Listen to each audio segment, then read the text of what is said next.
Hello, everyone. This is Reverend Ken Wilcox of the Center for Spiritual Living here in beautiful St. Augustine, Florida.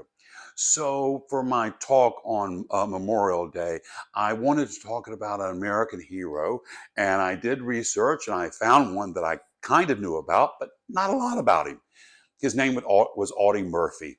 He was a little wisp of a guy. He got more medals than almost he had room on his chest to put them on. He grew up in the Depression. His father had abandoned him. His mother died before he grew to an adult. He was working in the cotton fields to support himself when the war started. He lied about his age so he could get drafted or get into the military. In France, he was leading a tank battalion. The tank was fired on. It caught on fire. He ordered the evacuation, but he stood on the tank for an hour on a burning tank, and kept firing at the oncoming Germans. He was awarded practically every medal that America and France had available. He comes back home and Hollywood is calling. They do a movie about his life he stars in.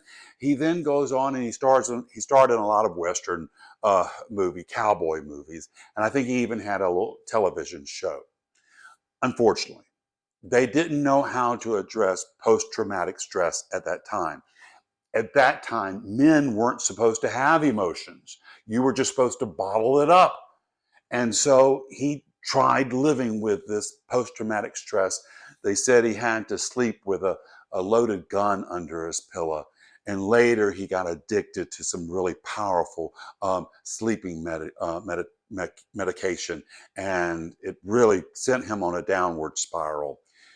He wasn't able to work and his finances were suffering greatly. And cigarette producers and alcohol distributors came to him and wanted him to endorse their product. And he refused.